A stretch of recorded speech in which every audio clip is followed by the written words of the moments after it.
pierna derecha, directo al arco. ¡Golazo!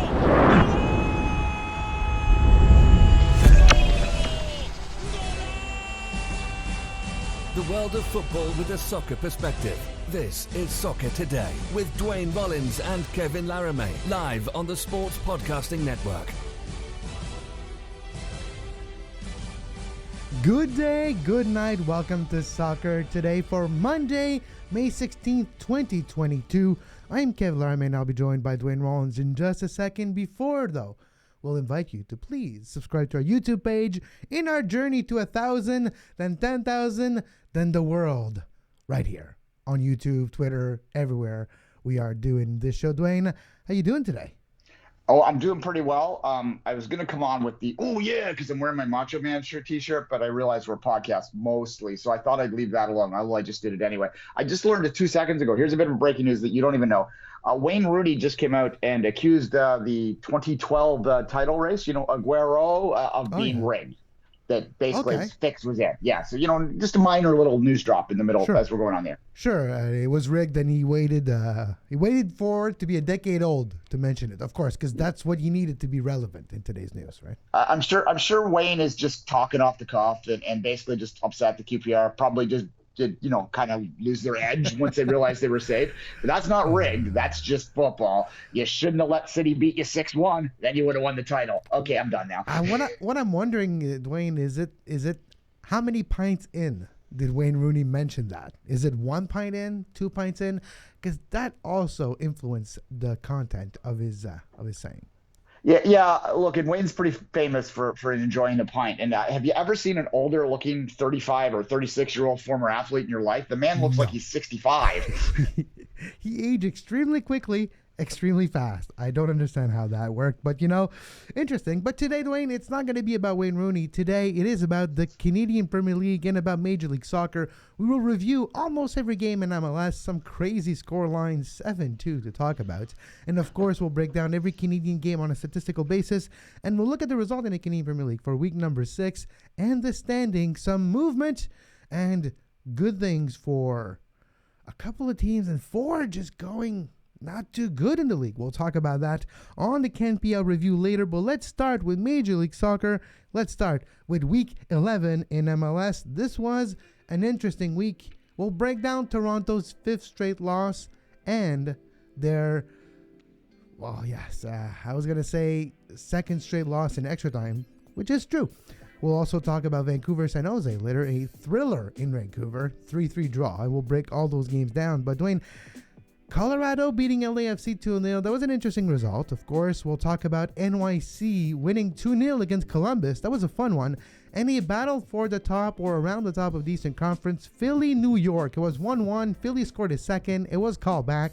It finished 1-1. Was a thrilling weekend in Major League Soccer. Yeah. I mean, we'll talk in detail about the Canadian results in a minute here, but overall, there's some interesting results there. Not to say the least of that Portland result that we're going to talk about in a minute, or I guess I should say that Kansas City result, which is the most jaw-dropping thing you can think out there. Is Peter Vermees, does he need to shake it up a little bit? Maybe fire himself? Maybe, I don't know. Well, I know, and that's why I chose that 4th game to break it down statistically speaking, because 7-2, there's something happening. There's players quitting, and when you look at the score line, and we'll get there soon, I guess. Maybe we should start with that one. Let's start with Portland and Kansas City. Why not? Let's go right now. Let's go look at these stats because it's insane. Look at these numbers and stats. Goals after goals after goals. From the 56th minute to the 92nd minute, there was 4 goals. More than that. There was like 6 goals. A goal every couple minutes. Every 10 minutes there was a goal, and then Blanco scored twice and 6 minutes of play, and you had Nathan Focaga who actually scored twice too. That was a performance to me that tells me the team is quitting on their coach, and that is Kansas City. Does Peter Vermees literally coach the next game they play? Yeah, I mean, look, runs that whole show there, so it'll be his choice basically if he doesn't. But certainly there is something that's not quite working in a place that seemed to always work. The MO on Kansas City has been that they are always a sure bet to finish high up in the standings in the regular season because they will always put in the effort. They always have the system that's in place. Their top 11 is usually top right up there with the rest of the league. Their depth is not something that Vermes has ever really built upon. So the fact that they're struggling so much this year, it's hard to see how there's not a serious rethink maybe needed there. And it might be that he steps aside. He's never going anywhere because he's part of the furniture there, but he steps back and maybe lets someone else to take the reins and the coaching front because he's been there a long time, and sometimes complacency can sit in when you've had the same role forever. Now, that said, we're talking about a legend in MLS, so you got to be careful with this stuff. As I said, I doubt his head's going to roll. Like, ownership's not going to step in and push him completely out the door, so he'd be taking a step back. The sporting director is what he'd be doing. It's also rare that you see someone do both roles. That's increasingly rare. It's only in a few places. So maybe that's part of the issue too. Yeah, and the few places that it's happening right now, they're not having success in the league either. If we're looking at Toronto and if we're looking at Kansas City. But if we go back to those statistics, I think it's important to look at why this scoreline got out of hand. And it did got out of hand really quickly. Johnny Russell did score for Kansas City with Zionis, but 2 red cards, 1 on each side, but didn't influence that game. The game was already decided by the red cards. And of course, score effect came into play. Portland didn't need to possess the ball. They possessed the ball earlier, but possession changed hand and moved to Kansas City. This was a professional performance by Portland, but in the world of soccer, when a team wins by 7, I don't congratulate the attack. It's not like it's the attack. To win by 7, you need a breakdown, a defensive breakdown, a mental breakdown by the defense, literally. And I think that's what we're seeing.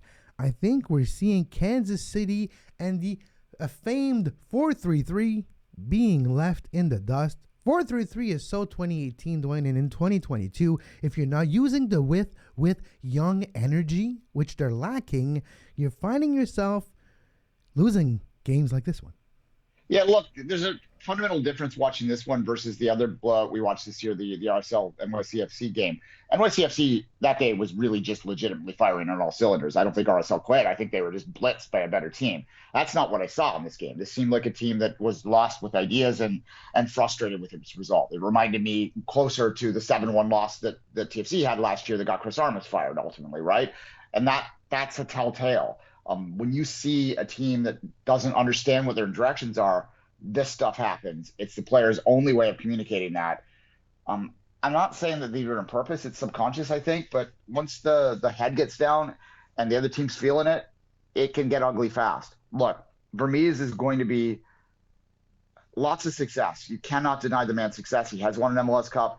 He has led that team up near the top of that standings for a long time. But as I said before, this isn't a bash on what's happened before. It's an observation of what's happening now, and you might need to observe that. Now, that said, they were good last year in the season. They didn't set themselves up for the end of the year again.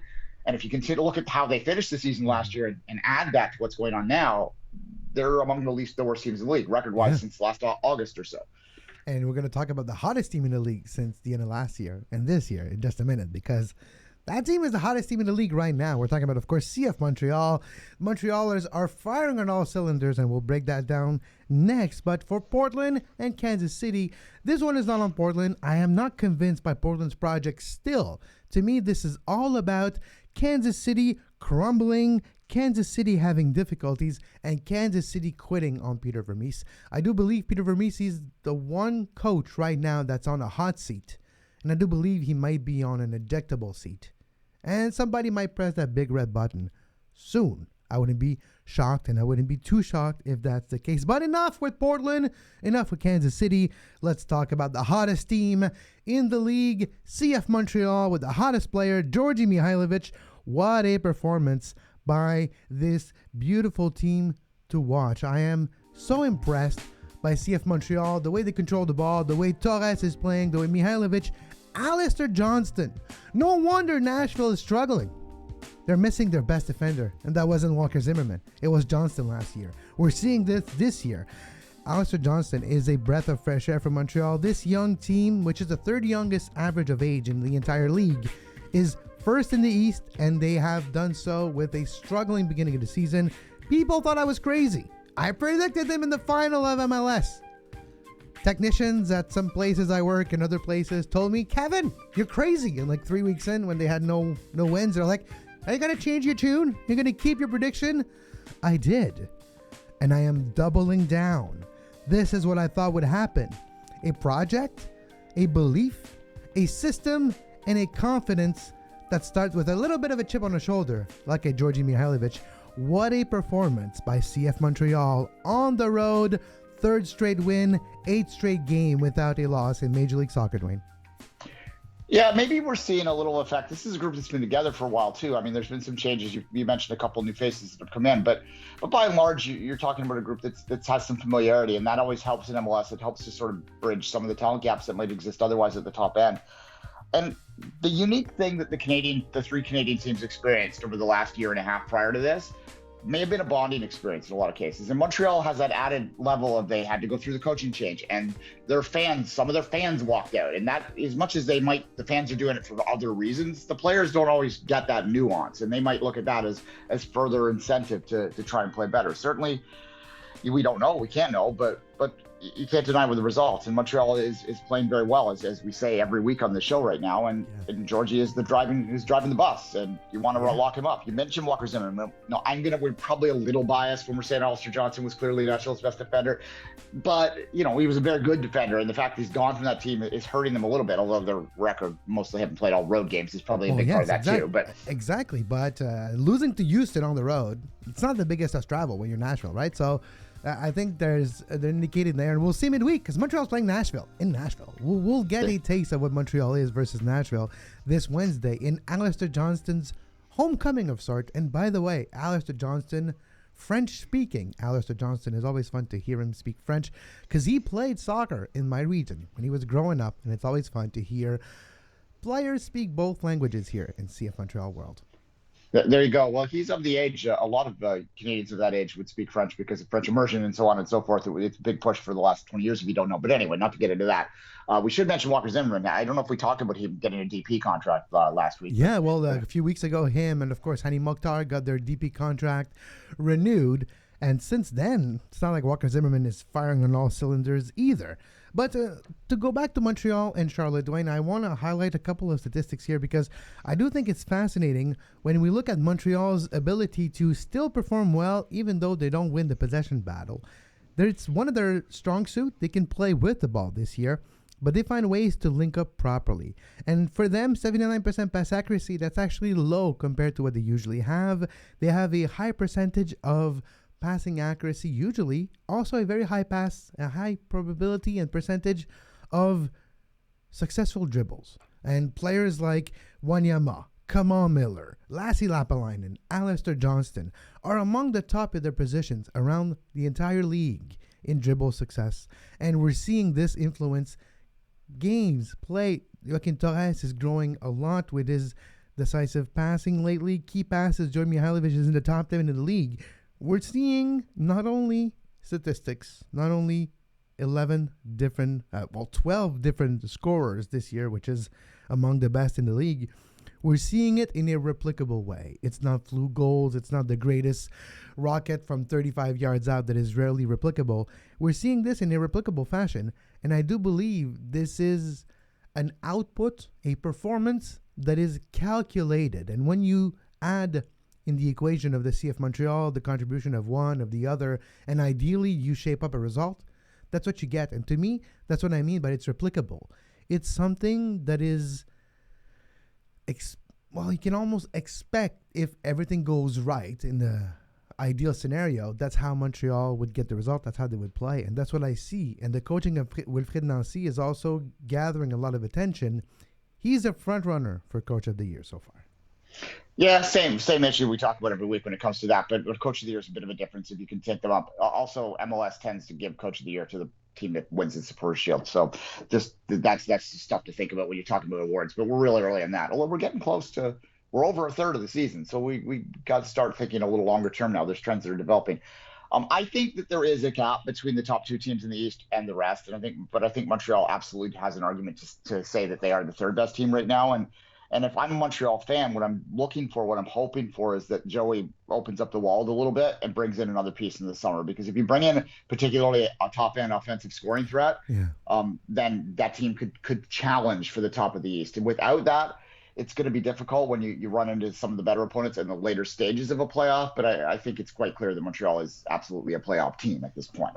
Well, and yes, and also at this point, on the board, Montreal's top of the Eastern Conference. Because of the amount of goals they scored, they're top of the East. As we speak, Orlando is second, Philly is third, Cincinnati, New York, NYCFC, and Atlanta are wrapping up the playoff position in the Eastern Conference. DC United, Charlotte, Columbus, New England, and Toronto. And then you have Miami, and Chicago is back where they belong, which means at the bottom of the Eastern Conference, just in front of Miami. This feels like a true standing in the Eastern Conference to me, because there was some fluke result at the beginning of the season. This feels a bit corrected. DC is going to be better than the bottom. Charlotte was not going to be in the playoff position all year. What do you think about the bottom three of the Eastern Conference being Toronto, Miami, and Chicago? Well, Miami and Chicago are obvious. I mean, I think that you could have picked this at the start of the year because of how young Toronto was and how bare bones they were by stripping the entire roster down. Toronto made some deliberate choices in the offseason. They, as much as they might have talked on the marketing side that this was not a rebuilding year, or it was a reloading year or whatever, they really did make choices they didn't have to make this team worse faster. Like Marky Delgado didn't have to go. He would have helped this team. I know there's people out there that don't like the fact he missed a shot in 2018, but he could have held that team together a little bit more. You could have made some decisions at the back to bring back some guys, the fullback sides. You didn't have to play the kids as much as you did. This is all by choice. So I'm not worried about Toronto's position because I'm not worried where Toronto finishes this year from a Toronto perspective. In terms of the other two, look, goals win games, as we say multiple times in this show, and Chicago does not score goals. So until they figure that out, and they have the money, they do. They have the money, and they have an owner who's invested in spending that money. So I think they can solve it. And it's Chicago. It's not a city that typically attracts the top stars from Europe because they've never had a worthwhile program or pitch to go there. But it's one of the cities in the U.S. that they've heard of, so they can get a star there. Yeah, definitely. And it's about also they have players like Kasper Schmeichel that they got last year from Philly, and it's not necessarily working out so far. There's a lot of things to take into consideration. But when we're looking at Chicago, they're not turning around a project as much as they would. Shredan Shaqiri is not working out so far. There's a lot of things to consider for Chicago. But after this short break, we'll continue our MLS weekend review and our Canadian Premier League review after this short break. Vancouver at home versus San Jose. We'll break down TFC Orlando, and we'll look at the scores in the Canadian Premier League for week number 6 of action. That and more after this short break. You are listening to Soccer Today. Follow us on Twitter at SoccerTodaySPN and like our Facebook page, facebook.com/Sports Podcasting Network.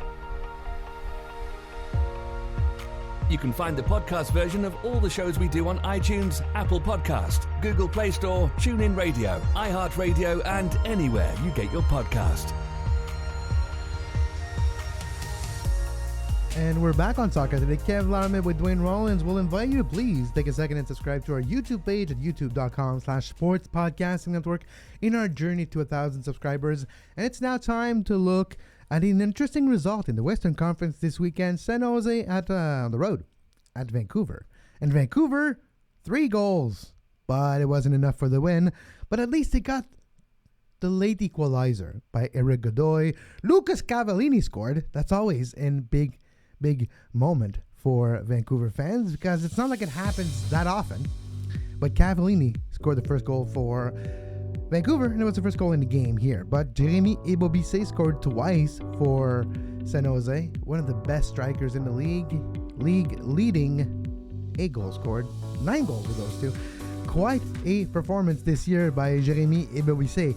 But if it wasn't for Ebobisse, can you imagine how bad the Quakes would be this year? If it wasn't for his goals, they would be dead last. But right now, dead last is the Vancouver Whitecaps. Wooden spoon as we speak. Let's look here. 39% possession at home. How can you expect to win, Duane, with 39% possession at home against the San Jose Earthquake that just fired their coach a few weeks ago and have been a total shame of a club over the last 4 or 5 years. What does it say about the Whitecaps when you can't even beat San Jose at home, where you can't even keep the ball for more than 40%? Maybe they'd get a nice rousing halftime speech, could have got them over the edge. That's what you look for in a coach, right? The ability to yell loudly in camera and gesture wildly.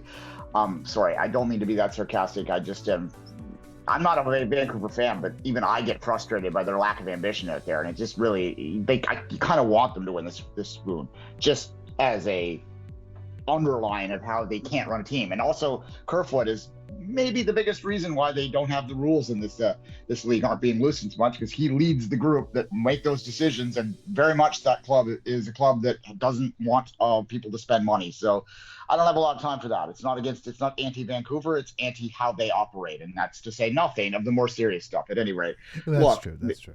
Yeah, I get a point for that's fine. This group, they're going to do the best they can. There's players out there that you all want to cheer for. You want to see, Ricketts do well, and he did well against TFC at the end, getting that goal. Even though we can talk all we want about what happened otherwise, and you want to see Cavallini score. Cavallini, Canada wants him to be a viable option. And I suspect he'll get the start. Yeah, and June 3rd and June 9th in the games out in Vancouver. So let's hope he can get rolling on that and can establish himself, because when it comes November, he might not even make the team. That's where he is, right?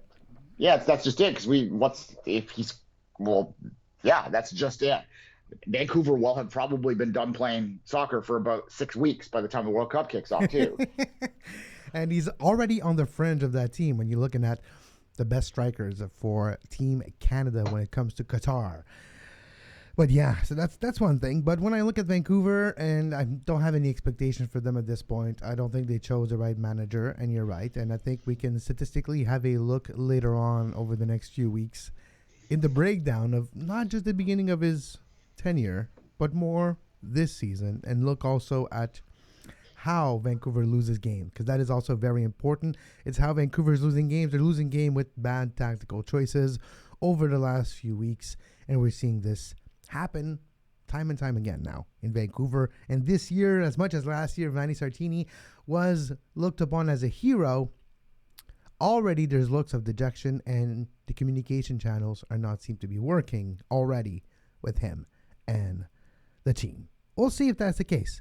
Speaking of communication channels and if they're working or not with the team, for the second straight week, Toronto FC allowed a goal in extra time. And for the second straight week, we have TFC losing a game in extra time. Toronto, a fifth straight loss in Major League Soccer, second straight loss in extra time. And in that spell of 5 straight losses, there's one against Vancouver, wooden spoon. There's 2 against Cincinnati, the perennial wooden spoon contender. Well, maybe not this year, because they're playing really good this year. Maybe the second hottest team in the East. But Toronto not doing too good. The kids are all right, but the kids are also alone. What is your thought on that Kyle Smith goal at the 92nd minute to give TFC a 5th straight loss in Major League Soccer? I mean, I think that obviously you don't want to give up those late goals, but Orlando's a decent team, and as I've said multiple times in this show, you're playing young, and I think TFC right now is that classic case of they can defend if they have to, but when they do what they need to do to defend, they can't attack. There's no in between with this team. They can score when they want to, but then they can't defend. So then they focus on the defending, then they can't score. There's no balance there. They have to really, really work on that aspect of the game. And look, they've got a big piece coming in the summer, but right now the bigger issue is indifference in the market again. After people sort of coming back, you're seeing less and less interest. Certainly on Saturday there was other things distracting the city, for sure. It didn't work out for them, but whatever. Same feeling though, the feeling of dejection. It's like it's contagious in Toronto. Well, yeah, I mean, there's a fundamental difference though. There is that's a team that was probably a little unlucky, undone by some luck, whereas TFC is absolutely, as I said earlier in the show, this is by design that they're this bad, and Insigne's not going to solve it. Oh no! In fact, Look, he's already crying. Like yesterday, he played his last game for Napoli, and then he realized that, oh wait, I'm going to Toronto in a month, and he started crying and hugging everybody. It's not going to be easy. Insigne's going to be really happy every 2 weeks when he cashed that check, because in between, he might miss Italy. Yeah, I mean, look, we got to be careful to try and predict people's attitudes, but there is certainly evidence in the past of players of his stature, Jermaine Defoe being the most obvious example because of it's both Toronto, that have come over here and have struggled because they really emotionally didn't want to be here. And we don't know that about him. We don't, because I've never met the man. I can't speak Italian, so even if I did meet the man, I wouldn't be able to really, understand exactly what is or read what his motivations are. So we have to wait and see. But there was someone on Twitter this morning, and I woke up to the message. I think you were tagged into it as well, speaking to this. And what I said is, and also repeated here, is that it is the most important factors to his success. He is clearly, skill-wise, one of the most skilled players to ever come to this league. And on that level, there's no doubt that he will do stuff. And he's not going to come over here and completely bomb because of that skill level. But can he lift a team on his shoulders? That's the question, particularly if there's nothing around him. I'm sure he's going to enjoy, Pozuelo. Pozuelo's of a similar talent. Jimenez even, he'll probably get along with him because he can put the ball in the goal. Well, also, Duane, let's not forget he's Italian, and Italian and Jesus always have a good relationship. So I guess the Napoli player who's Italian is gonna get along with Jesus. Yeah, there you go. It's funny. Speaking of Napoli, Kevin, you'll find this hilarious, Kevin. I've been watching the Giro every morning. Oh yeah, okay, yeah. You ever think that? Yeah, get up, I watch it. It's 1 morning, 6 in the morning. So I'm working. Anyway, that's an aside. You know what? I've been listening to something that'll be out in a few weeks, and it's called The Duel, and it talks about Ryder Hesjedal, Giro d'Italia win in 2012, and this wasn't planned, but I'm wearing a pink shirt today, and the Maglia Rosa. There you go, pink jersey up for grabs, and a little over 10 years ago, a Canadian won in maybe not the most exciting Grand Tour, but for Canada cycling fans, the best Grand Tour ever. There you go. It was, this has been your abridged version of Kevin Talks Cycling. Available everywhere. Which was a very short-lived show, but still fondly remembered by multiple dozens of people. Yeah, by at least 6 or 7 people. We had a lot of shows like that back in the day. Some people still talk to me about it. Like, Kev, when will that come back? I'm like, yeah, good question. When there's 20 more hours in a day. Same with Game Set Podcast. Oh yeah, that was very fun.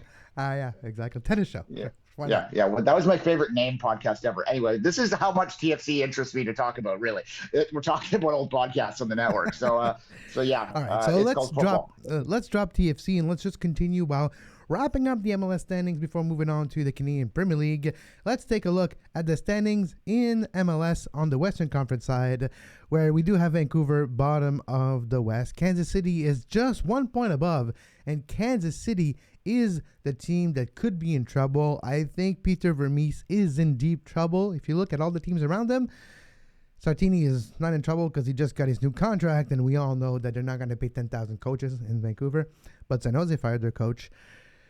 And there's going to be other teams that have decisions to take over the next few weeks. But Duane, I think it was a very fun and entertaining weekend in the Canadian Premier League. We had some interesting results, some late drama in a couple of games, and let's have a look at the scores this weekend. Forge Atletico Ottawa, a 1-1 draw for Atletico Ottawa, a good result. Forge, not so much. Forge struggling in the league so far, and they're 7th in the league, but we'll look at the standings. It's very close in the CanPL. Pacific, another big win at home against FC Edmonton. The only team without a win in the Canadian Premier League, FC Edmonton, still without a W for Edmonton, but nobody cares about it in Edmonton because everybody's gearing up for the Battle of Alberta in the NHL between the Oilers and the Flames. So that's where the headlines are. HFX Wanderers, Cavalry 2-2. Interesting result here. Cavalry has climbed up the standings with that 1 point, and Valor won. York United, nothing. Sean Ray, CF Montreal player loaned to Valor, scored a beautiful goal on his birthday, the birthday boy with a rocket of a goal to give Valor the win. And Jonathan Sirois, goalkeeper of CF Montreal, on loan to Valor, man of the match, both of them giving Valor 3 points. And it's very interesting. And when we talk about the CanPL, Duane, that's something that we don't necessarily talk a lot about often, and I don't even know if you're aware of. The CF Montreal players that are loaned in the CanPL, for the most part, and that's directly from Olivier Renard's mouth, and it was talked about on the TVA Sport broadcast a few weeks ago, but most of the salaries of these players are paid by CF Montreal. They want them to have a chance to play. And in the weekend, those two players that have a chance to play with Valor gave them another 3 points, another big win for Valor. Yeah, no, Valor's doing quite well. And it's nice to see a bit of a change in how things are shaking out in the CanPL. Overall thoughts on the weekend, a couple thoughts there. I'm going to talk about the bottom of the table because we've talked about Pacific a lot, and I think everyone knows that we feel that that's the best team pretty clearly right now. I've watched every Forge game just by happenstance this year. I've watched them live. I've been to a couple, so that's a kind of a team that I've been paying a lot more attention to. And the one thing is noticed, I'm going to actually maybe go back and look this up. Most of their goals that have been scored outside the box. I don't know what exactly that means, but it suggests to me that maybe they're not breaking teams down enough, that they're sitting deep and they're forcing them for shots outside. And they have some talented players that can score long-range goals, that can do things with the ball. So they've been kind of sticking around a little bit, but the point total doesn't lie. The draws there used to be wins, and they're going to need to open things up and not rely on 25-yard strikes that are wonder goals to get points in games. That's my observation. They only played 5 games in the league so far, but Forge have 2 draws, and if you change one of those draws into a win, you don't have 5 points, but you have 7, and that's a big difference. And 7 points, you would still be at the same spot on the calendar and on the standings, but you'd be closer. Pacific is making it a runaway. If this was a Jeopardy game, Duane, they already have double the points of their closest opponent. Pacific FC might clinch the regular season title before Canada Day. Well, maybe, yeah. There's no reward for it, which there should be, by the way. CanPL, if you're listening, you should create some kind of. You should make the North Star that silly little. Make a real trophy. Make a real trophy and give it to the regular season, like a metal trophy. All right, do that. Or here's a challenge to the supporters of the CanPL. What's the shield called in MLS? The supporter shield. If you're not aware of this, the reason it is called this is because the supporters bought it, just like the Voyageurs Cup, and rewarded it themselves. And eventually the league went, "Oh, that's interesting. We'll take it from you." And we'll take it. We're not going to pay you for it. We'll just take it. We'll brand it, and it's ours now. So yeah, and beyond that, they do. If you don't know this, quick history on it. They do actually the supporters trust. Which we talked about a little bit when they weren't getting awarded a couple of years ago, which was ridiculous, does still, control it to a little bit. And we kind of got into a debate back then about how much they still had because they wanted to take their ball because no one would play the game they wanted to play that year. And the league was like, and what we said at the time is the league would just create your own trophy and push you out. And then you'll be gone forever. And they'll be like, wait for us. It's like the person who misses the bus and like, wait, exactly. Yeah, so my challenge to CanPL supporters is to do the same thing. If the league won't do it, you might as well do it, and then you have that. It's nice to have it, just like the Voyageurs Cup. So there's my suggestion. But exactly. Yeah, the other question I have too, and I actually put a poll out today, and I'll be curious what the response is how many wins will Edmonton get this year? Will they get a win? Will they get a win? Will they ever win a game? Will the FC Edmonton, will the Eddies ever win a game again? That's at this point, I don't know. Yeah, I mean, you'd think the law of averages would suggest that they're going to get like a silly own goal or something eventually. But so will Alan Koch be ever under a scrutiny? And if you're watching, Alan, hello. I know in the past I've seen Alan in our listeners. So it could be a difficult job, and it is. And we're wishing the best. There's players that are playing for FC Edmonton that I have a high esteem of, talking about Master Kasha and a couple of the players Jimmy Chom. They're not only great players, but they're also great persons, and that is meaning something for me. So I do wish the best for FC Edmonton, but at what point do we also maybe give him a leeway of being operated and managed by the league and not having the same budget as other players in the CanPL right now? We're seeing maybe this aspect of this club influence the results on the field. Yeah. To be clear, I don't think it's you can't lay blame on any one person for what's happening in Edmonton. This is not the fault of the people on the technical side of things. They're doing the best they can with a sandwich that doesn't have it has rotten eggs and they're trying to make egg salad type thing, right? Like it's there's just from years of frustration and lack of support, which stems from frustration. There's just been a situation that has developed where this team needs a lot of help. It's being run by the league right now. They can't really invest beyond a certain minimum level. it's going to be a long challenge to get back, and it's going to be an even bigger challenge to get fan base out there, because it was already challenging even before, and they've never launched into this league with success. I think there was some disappointment coming in that people assumed because they were an established team that they would be better off, but here they are. But they haven't invested in the stadium aspect, and it hasn't followed the rest of the league too. If we're looking at example, a club like HFX Wanderers, which took a blueprint and had nothing to begin this club with, and now have the one club that I would call the most successful in the league when you look at the attendance and the 6,000 average of the fan base. And we're not seeing that in Edmonton. We're not seeing Clark Stadium upgraded and given the care. And I think we're hopefully seeing something different and an owner eventually for this club. But if I have to put money on one club to be relocated in the CanPL, well, FC Edmonton is on top of that list. Yeah, I mean, maybe that's how Saskatoon gets its team, but you hope not. Obviously, you don't want to see relocation ever. If you know me, you know how adamant I am against that. I mean, we're a soccer podcast. We don't want any MK Dons over here. If you don't know, I had my childhood team taken from me, and I am still angry about it because you broke the social contract. That is not how sports should work. If you move teams too much, you lose the trust of your fans and you erode the confidence in your product. It is the stupidest thing you can possibly do to your brand if you wish to speak in business terms. But at any rate, look, let's hope they can find someone out there. I mean, Dreisel, do you want a soccer team? You seem like someone that might want one. Get an Oiler involved, something. Like get the Oilers to buy the team, like something. Sure. It has, yeah. There's no easy. Go ahead. I was going to say, speaking of Alberta, this is non-soccer related, but speaking of Alberta, I was in Edmonton. I was in Calgary the last time the Oilers were in the Stanley Cup final, and I saw Calgarians cheering for the Oilers. So I don't buy that it's that heated of a rival. I just don't. Sorry, guys. You can call it the biggest, most intense derby you want with your cowboy hats on, but I don't. The Eastern boy just doesn't buy it. Hashtag at Duane Rollins at 24th minute. Send all your comments my way. Don't send them to Kevin. I said it. He didn't. Sure, we'll see the Battle of Alberta starting later this week on TV. But on that note, Duane and I will take a break. Until next time, we're here on Soccer Today. You can follow us on social media at Soccer Today SPN, Duane at 24th Minute, myself at Kev Larme. And you can subscribe to this podcast wherever you find your favorite podcasts. And of course, on Apple Podcasts, Spotify, Google Podcasts, and Spreaker. Always a pleasure to have new subscribers on the show. You're looking for advertising opportunities? We have advertising opportunities right here. You can contact me at sportspodcastnetwork@gmail.com. More on this in the next few weeks, but you can contact us there if you would like to advertise and find ways to do partnerships together. You can contact me there. But also, if you want to subscribe to our Patreon page and subscribe to our, support us financially, you can do so at the address below, patreon.com/sports podcasting network. But as always, for Duane Rollins, I'm Kev Larme, and until next time, we wish you a great soccer.